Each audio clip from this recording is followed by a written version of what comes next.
¿Alguna vez nos hemos parado a pensar qué es realmente el domingo?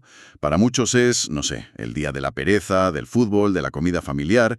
Para otros, el día en que la ansiedad del lunes empieza a asomar. Pero, ¿y si ese día tuviera una historia secreta? Una biografía llena de revoluciones teológicas, de cambios sociales drásticos. Hoy vamos a sumergirnos en esa historia usando como guía el libro Breve Historia del Domingo, de Justo L. González. Nuestra misión es rastrear cómo un día de la semana pasó de ser un símbolo de libertad a una norma legal, y cómo se ha transformado hasta llegar a ser lo que es hoy. Y aviso, el viaje tiene giros de guión que de verdad no nos esperamos. Totalmente. Porque es que la historia del domingo es una ventana a la historia de Occidente. Es un espejo donde se reflejan nuestros cambios de valores, nuestras luchas sociales y nuestra relación con el trabajo y el descanso. Y para entender de verdad el domingo tenemos que empezar por su hermano mayor, por así decirlo. El sábado. Exacto. El sábado judío. Es imposible comprender el destino de este viaje sin saber exactamente cuál fue el punto de partida. Vale, pues empecemos por ahí. El sábado. A ver, la mayoría lo asociamos con el sábado y con la idea de no trabajar en la tradición judía. Pero el libro de González insiste en que esa es una visión muy simplista. Nos cuenta que el sábado se sostiene sobre dos pilares enormes, dos ideas potentísimas del Antiguo Testamento. Así es. El primer pilar es la creación. El libro del Génesis termina con Dios descansando el séptimo día. No porque estuviera cansado, claro, Claro. sino como un acto de culminación, de disfrute de su obra. El Sabbat, por tanto, es una invitación a que la humanidad imite a Dios, a detenerse, contemplar la creación y celebrarla. Es un día para disfrutar del mundo, no solo para explotarlo. O sea que el primer sentido no es una prohibición, sino una celebración. Me gusta eso. Y el segundo pilar. El segundo es, si cabe, más revolucionario socialmente. Es la liberación. En el libro del Deuteronomio, el mandamiento de guardar el Sabbat se conecta directamente con la liberación de la esclavitud en Egipto. El texto dice algo como: «Recuerda que fuiste esclavo en Egipto, por eso el Señor tu Dios te ha mandado guardar el día de reposo».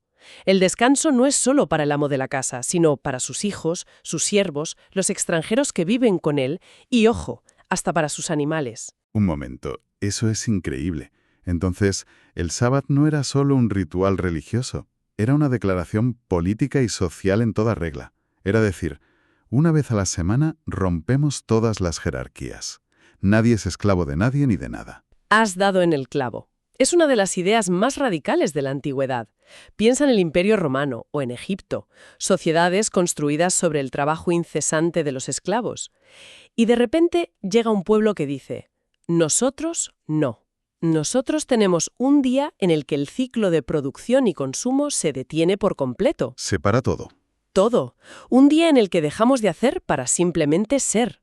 Ese era el Sabbat, una celebración semanal de la libertad y la dignidad. Era el pilar de su identidad. Vale, esto cambia por completo la perspectiva.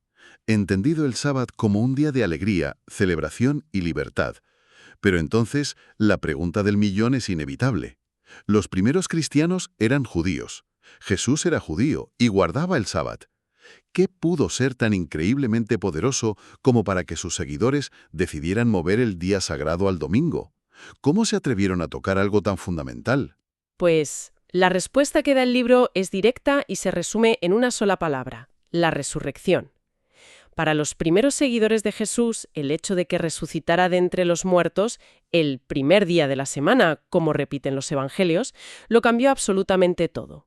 Fue un evento tan cósmico, el inicio de una nueva creación, que ese día adquirió un carácter especialísimo, un brillo que lo distinguía de todos los demás. Y por lo que cuenta el libro, esto no fue una decisión de un papa, un concilio siglos después. Fue algo que empezó a latir casi desde el principio, ¿no? Sí, las pistas están ahí, en el propio Nuevo Testamento, y de forma sorprendentemente temprana.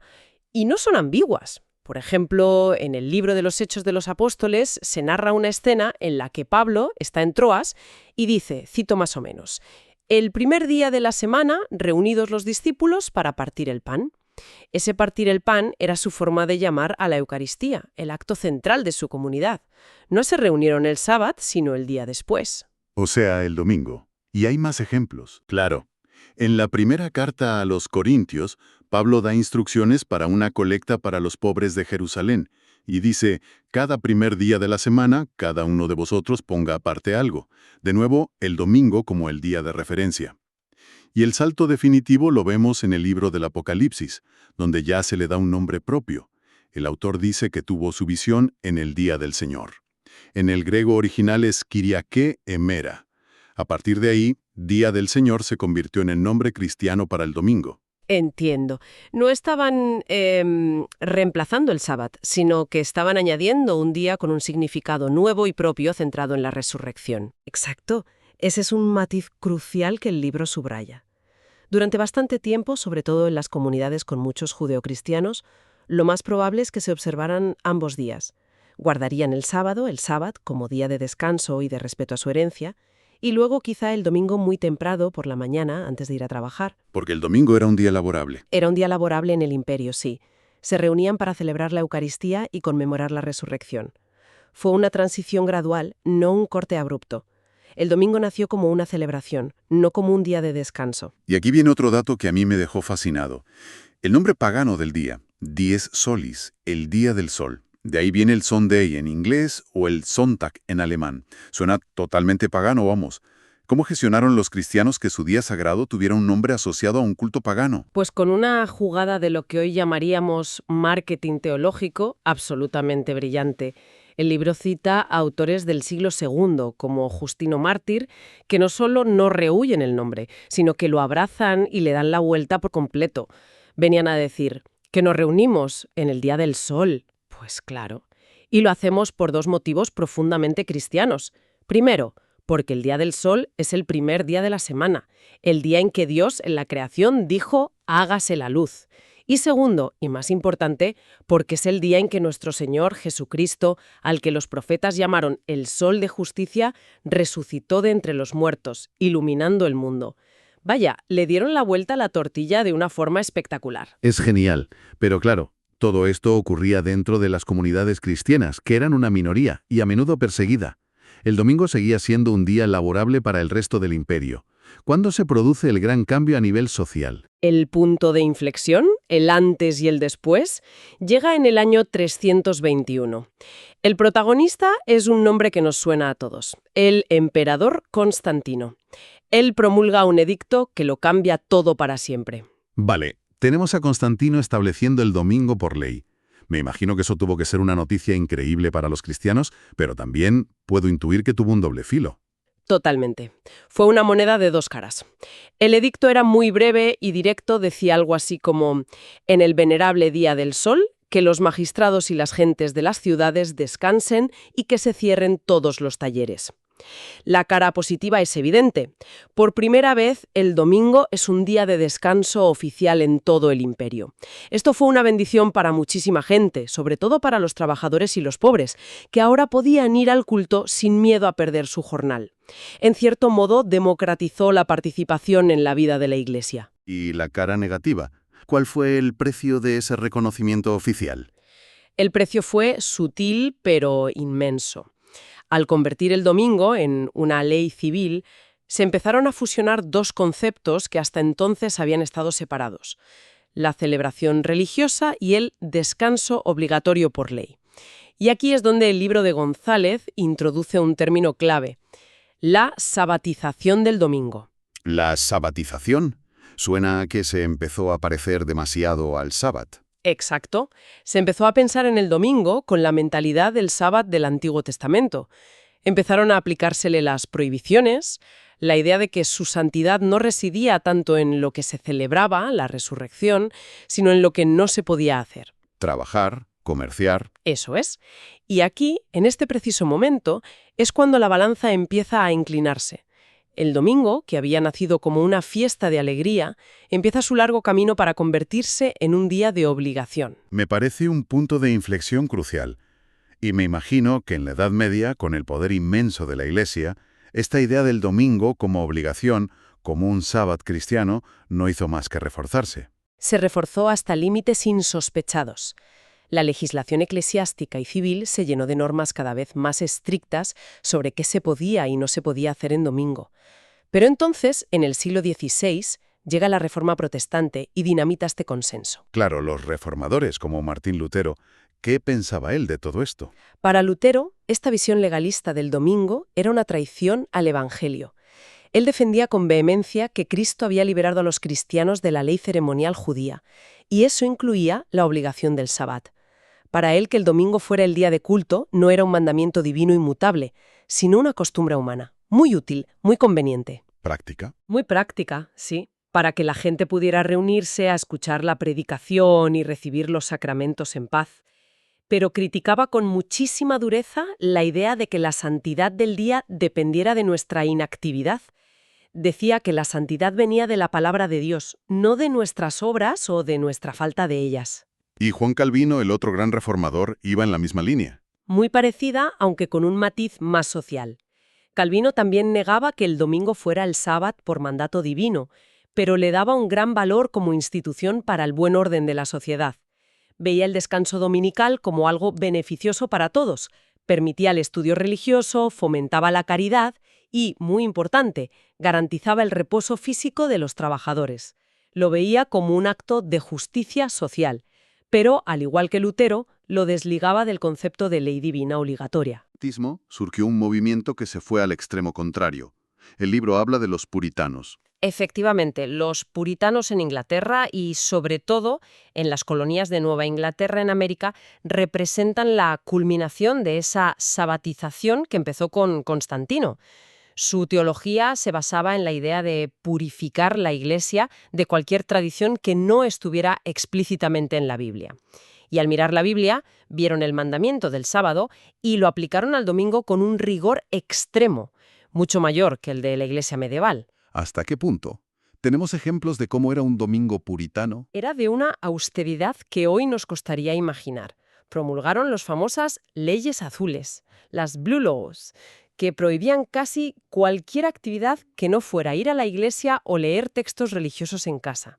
Estaba prohibido viajar, practicar deportes e incluso pasear por placer. El libro no lo menciona, pero hay crónicas de la época que cuentan cómo en algunas colonias se multaba a la gente por silbar en domingo o incluso estaba prohibido que un marido besara a su mujer. Cuesta imaginar nuestro domingo actual bajo esas reglas, ¿verdad? Era la obligación por encima de cualquier atisbo de celebración. Vaya tela. Esto deja muy clara la tensión que ha recorrido toda la historia del domingo y que el libro expone también. ¿Es un día de libertad y celebración o es un día de obligación y prohibición? Esa es la pregunta del millón que nos trae hasta la época moderna, porque esta historia no acaba en el siglo XVII. La revolución industrial, por ejemplo, le dio un significado completamente nuevo. Para millones de obreros que trabajaban 6 días a la semana en condiciones terribles, el domingo se convirtió en el único y preciado día de descanso. Los sindicatos y los movimientos obreros lucharon para protegerlo, no por razones religiosas, sino como una conquista social irrenunciable. El domingo se convirtió en un símbolo de la lucha por la dignidad del trabajador. Y de ahí saltamos a nuestro tiempo, al siglo XXI, donde el campo de batalla es otro. Ya no son las leyes puritanas ni las fábricas, sino los centros comerciales y los teléfonos móviles. Exacto. El consumismo ha redefinido el domingo. Para mucha gente se ha convertido en el principal día de compras de la semana. Las batallas políticas sobre si las tiendas deben abrir o no en domingo son en el fondo el último capítulo de este debate histórico sobre el alma de este día. Y por otro lado, la tecnología digital ha borrado las fronteras. Con el correo del trabajo en el móvil, ¿cuándo empieza y termina realmente el descanso? El domingo está amenazado por la idea de que debemos estar productivos y disponibles 24/7. Entonces, si echamos la vista atrás a todo este recorrido, empezamos con el Sabbat judío, un día radical de alegría, comunidad y liberación.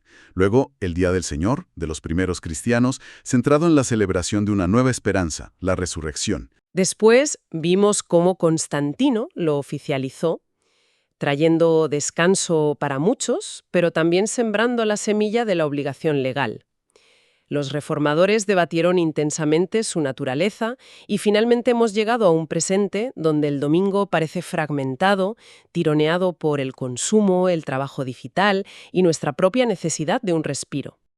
Si tuvieras que destilar la esencia de esta transformación que describe el libro de Justo González, ¿cuál sería el titular? El titular sería «Cómo la celebración se convirtió en obligación y luego en oportunidad de consumo».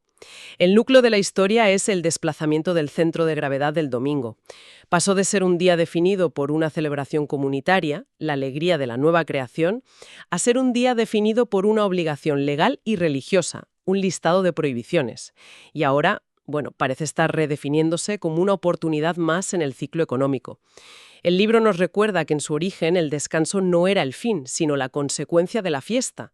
Primero se celebraba y porque se celebraba se descansaba. Y eso nos deja con una reflexión final que creo que es muy potente.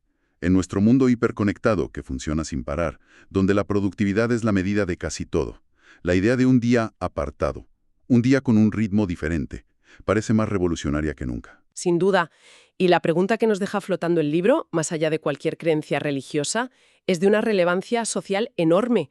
¿Qué valor podría tener para nuestra sociedad, para nuestra salud mental colectiva, recuperar un día dedicado no solo al descanso individual de ver series en el sofá, sino a la celebración comunitaria, sea cual sea la comunidad, a la conexión real con otros y sobre todo a la desconexión consciente del imperativo de producir y consumir? Quizás en esta larga y fascinante historia lo que hemos ido perdiendo por el camino es mucho más que un simple día festivo.